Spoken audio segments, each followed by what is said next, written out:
La Lynch és assessora de patrimoni del Canal and River Trust, l'antiga British Waterways, que és l'entitat que gestiona les vies navegables a Anglaterra des del 2008. Va entrar a la fundació el 2001 com a arquitecte del paisatge. Anteriorment havia treballat a la central de Scotland Countryside Trust a Escòcia i al despatx del Nicola Pearson Associates com a arquitecte del paisatge a Bath. Actualment a la Fundació, la Kate assessora sobre la conservació del patrimoni històric als canals de la regió del nord de Gales i els comtats anglesos de Shropshire i Cheshire, que inclouen l'aqueducte abans mencionat, que és patrimoni de la humanitat, i també de l'ascensor de l'Anderton Boat Lift, del qual ens parlarà. A més, coordina els informes anuals de conservació del Departament de Patrimoni de la mateixa Fundació. Sense més, li passo la paraula. Thank you, Kate, for your comments. Hello, good morning. Thank you very much for inviting me to come to speak today. John, who will be speaking afterwards, and I are very honoured and delighted to come and explain a little bit about some of the canals that we're working on in the United Kingdom. My name's Kate Lynch. I'm a landscape architect and heritage advisor at the Canal and River Trust. Canal and River Trust owns and looks after 2,000 miles or 3,200 kilometres of historic canals and river navigations in the United Kingdom. I'm one of the heritage advisors. There's 8 of us, and we all cover different regions within those 2 countries. What I'll cover today is I could talk forever, but unfortunately my time's quite limited. But what I'd like to do is just give a brief introduction to Waterways Heritage in the UK, what makes our waterways so special, and why and how they were built. And then I'm going to go on and introduce you to 2 wonders of the waterways. Anderton boat lift, which you see at the top of the sheet, and then the very complicated and difficult one to pronounce, Pont Curset Aqueduct, which is in North Wales. And then finally, I'll talk a little bit about how the Canal and River Trust conserves and manages its waterway heritage today. So first of all, Waterways Heritage in the UK. The Canal and River Trust is the guardian of an internationally important historic environment of outstanding value. Heritage is the whole waterway network, which is some 200 years old. It's still working today, so it's very much a living, working heritage. Waterways are part of our nation's transport heritage, and the heyday of building was really between 1760 and 1840, so it was quite short-lived, really, in terms of transport heritage. But waterways in Britain, they really helped to shape Britain and make it what it is today. So within about 80 years, roughly 4,800 kilometres of canal were dug, authorised by about 300 Acts of Parliament. Inland waterways had been used for centuries, but it was only with the coming of the Industrial Revolution in Britain that they would become serious interlinking transport routes, harnessing horsepower and human ingenuity to carry cargoes to and from market. So that was really the reason for their being, rather than perhaps what I'm seeing here in Spain is that canals and rivers were used more for irrigation. In Britain, it was principally they were transport routes, and they were built to improve a means of providing a way of getting goods to and from markets.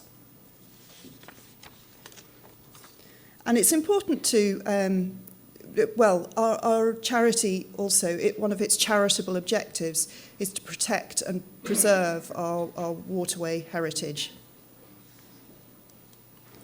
So it's important to understand the history behind this too. So how did canals start?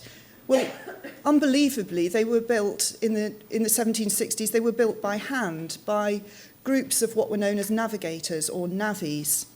And they were built with spade and shovel. There was no JCBs, no giant machinery like we have today. And they were lined with clay as a waterproofing agent.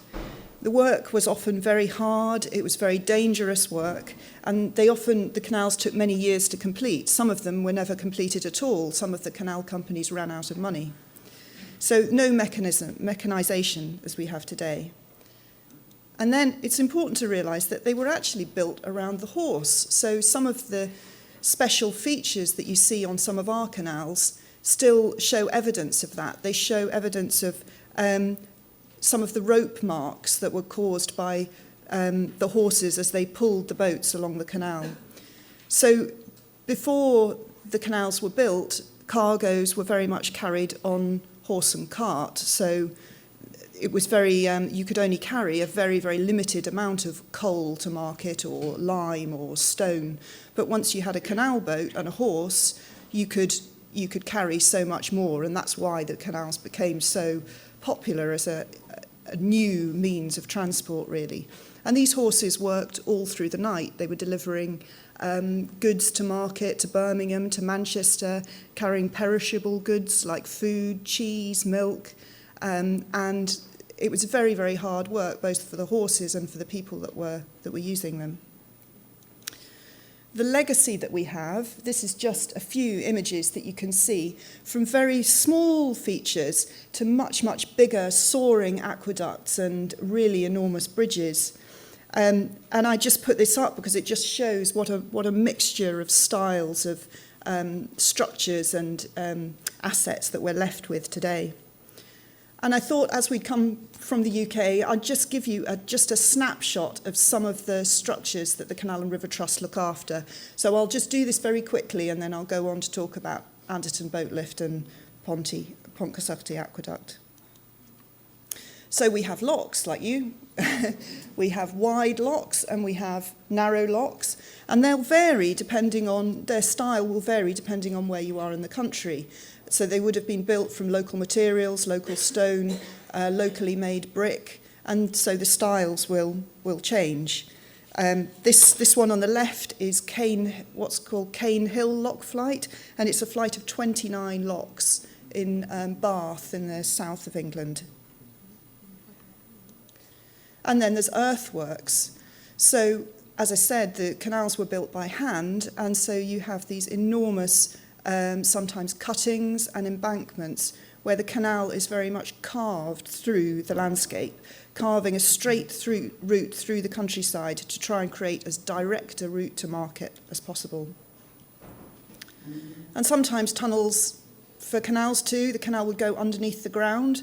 They varied. These are two examples. So sometimes the horse would go up to the left-hand side and go over the top of the tunnel, and the boats would be what's called legged through, so the men would sit on the top of the boats and then push the boats along with their feet on the top of the tunnel and then meet the horse at the other end.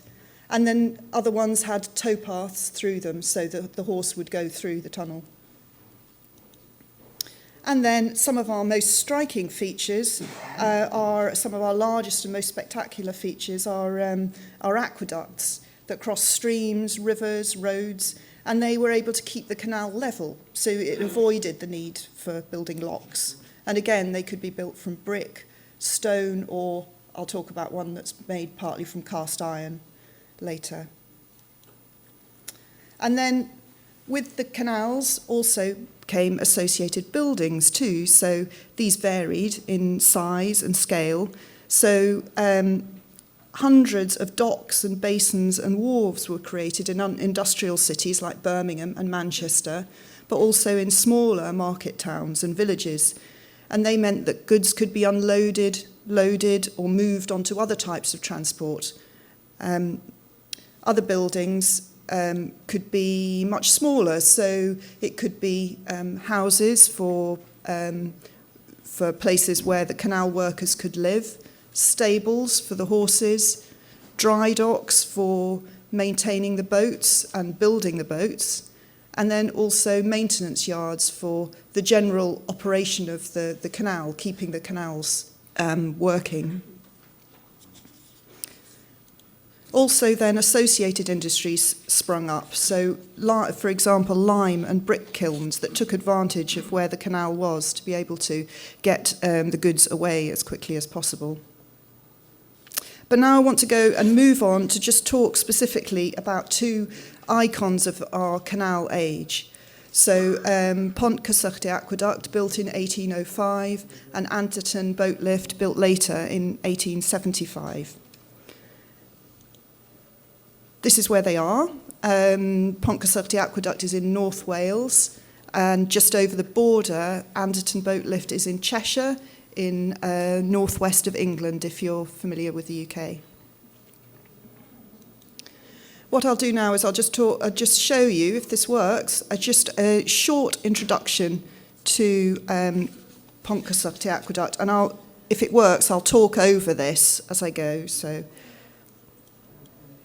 how do I go back?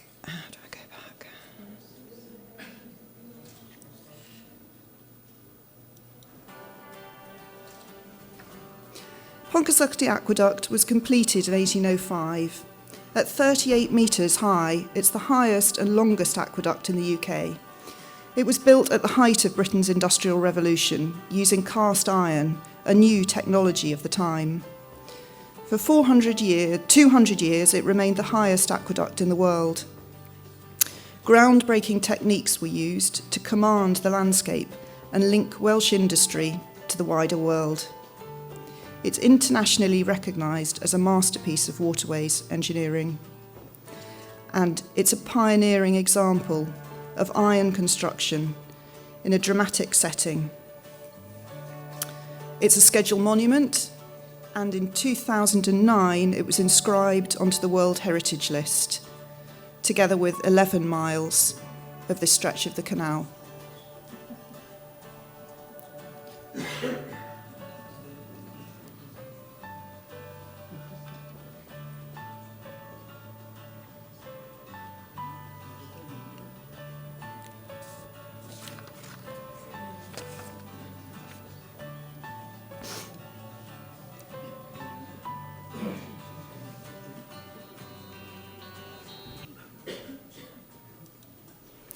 So it was built on what was known as the Ellesmere Canal. We call it the Llangollen Canal today.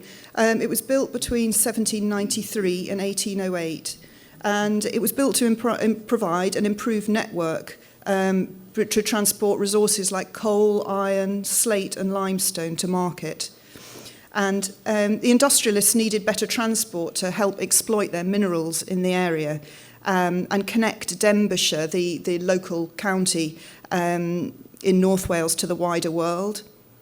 It was built at what was known as Canal Mania. In 1790s, everybody was getting involved and interested in building canals because they could see that this was a real success for their businesses. And it was a very, very ambitious plan, and it was through challenging terrain. There were steep slopes and two very deep river valleys that they needed to cross. These were the key individuals, two significant engineers in Britain who then went on to become internationally significant. William Jessup on the left, he was already a well-established and experienced, respected engineer. He'd worked on other canal projects in the UK. He was a very modest man. He was the founding partner of the Butterley Ironwork Company in Derbyshire. And he knew a bit about cast iron. And then Thomas Telford, to the right, was 10 years younger. And this was his first canal project that he'd worked on. He'd been an architect, he'd been the county surveyor for Shropshire in England, but he'd never worked on a canal before.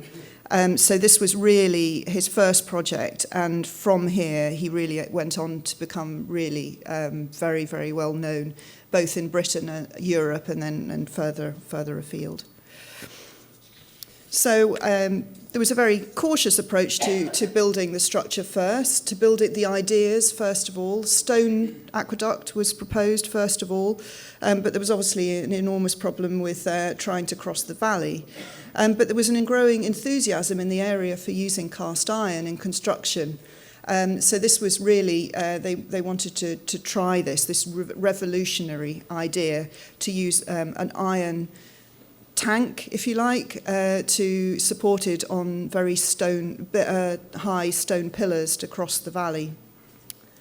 This was Telford's first attempt, slightly lower, only 5 metres high and 56 metres long, but it was really challenging the ideas and just seeing whether the iron would work and whether it could be held in this tank arrangement.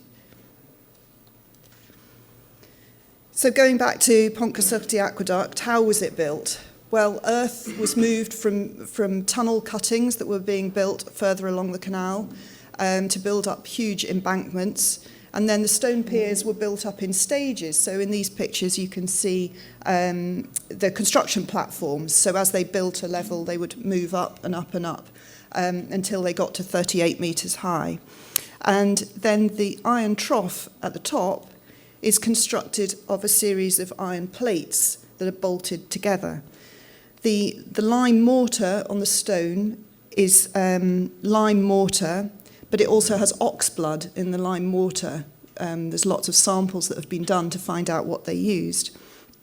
The joints of the iron are sealed with Welsh cloth, white lead, and iron particles. The flanged plates of cast iron are joined with wrought iron bolts, and the thickness of the plates is only 19 millimetres thick, and it holds an enormous amount. It holds the canal as it crosses the valley. 500 people were involved in the construction, and it cost £47,000 at the time to build. It connected the landscape, it connected two sides of the valley. It was a bold engineering project, barely tested in canal construction.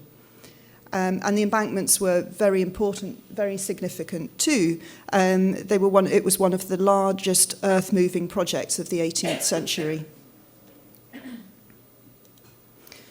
And the aqueduct connected people too. So when it was completed in 1805, it was a source of inspiration. So it was more than just part of a canal. It was seen as a work of art, and people would come from miles to see it. So artists, engineers, architects visited. Walter Scott described it as the most impressive work he'd ever seen. And Charles Dupin described it as a supreme work of architecture, elegant and unadorned. So how do we look after it today? We have about 200,000 visitors that come to see this part of the canal every year. We have World Heritage status now since 2009. So all the decisions that we make have to be taken very, very carefully. We have a steering group. We have a number of key groups involving conservation expertise, planning, tourism, to make sure that the correct decisions are made for this area. Firstly, just talking about inspections. So every 10 years our engineers carry out inspections. The plates are only 25 millimetres thick. So it's quite an experience when they take the water out of the aqueduct. The way that they take it out is they pull a plug, literally like your bath. And this is what it looks like. You can see when they take the water out, you walk halfway along, pull the plug, and 24 hours later, you have an empty bath, if you like, in the air that you can then inspect. The structure underwent some quite significant restoration works in 2003, 2004, before the structure's bicentenary. Stonework, ironwork repairs, and a really detailed inspection. When we carry out ironwork repairs, we have some of the original timber patterns, casting patterns. So if we need to have new castings made, we can use those timber patterns, so we're getting an exact match to how the structure was originally built. And any new castings are date stamped, so we can see. Vegetation management is a massive challenge, so you can imagine trying to remove vegetation on a structure that's 38 metres up in the air is hard. So everything tends to be done through rope access. Now I'm going to talk about Anderton boat lift. So this is very different. So with this one, we're dealing with a structure with moving parts. So it's living heritage, but it's living and moving and still working today. So again, here's a short film. Anderton boat lift is another wonder of the waterways, and the Canal and River Trust work hard to look after it. It was constructed in 1875 as a hydraulically operated boat lift, linking the Trent and Mersey Canal to the River Weaver, 15 metres below. It was built in response to the growing salt industry in Cheshire and for transporting China clay to the Midlands for the pottery industry. It's a complicated arrangement of different phases of construction, showing innovation and expertise. It was the world's first commercially successful boat lift, and in 1976 it was designated a scheduled monument.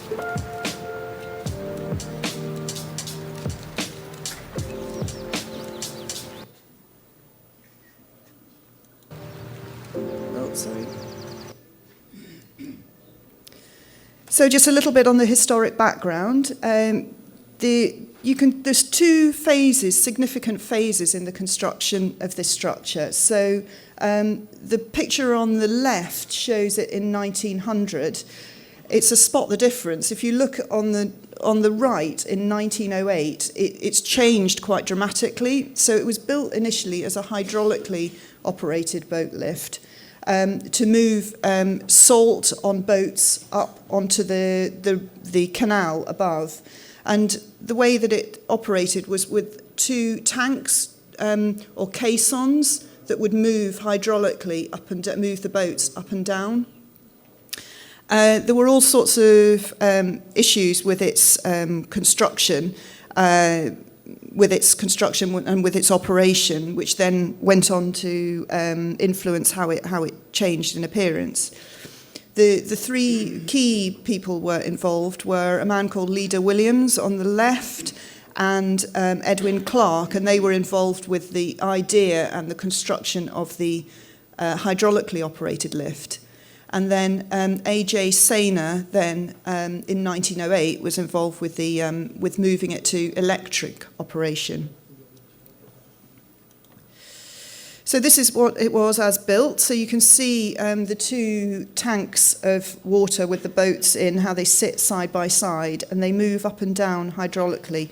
The water is sourced from the canal for the hydraulics, and that's partly the reason for its failure, actually. So there were some really quite catastrophic failures with its construction.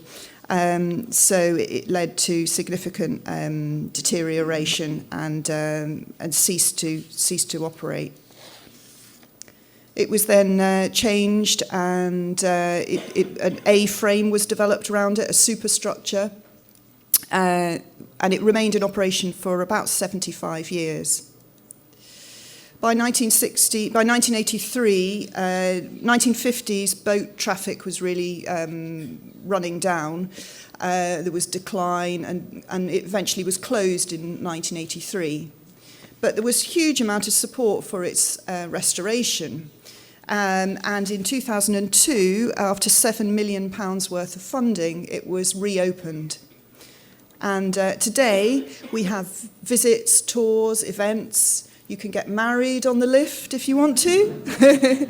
We take people up on the top so they can have a look. We have fireworks night there. So it's very much a living, working heritage that we really look after carefully. The Canal and River Trust is moving on to heritage management. We don't just have those two structures. We've got 2,700 listed buildings that we have to look after in England and Wales. And so we have a team, a specialist team, me being one of them on the left, that look after the structures. We work very carefully on compliance to make sure that we're meeting our we're carrying out works according to the law.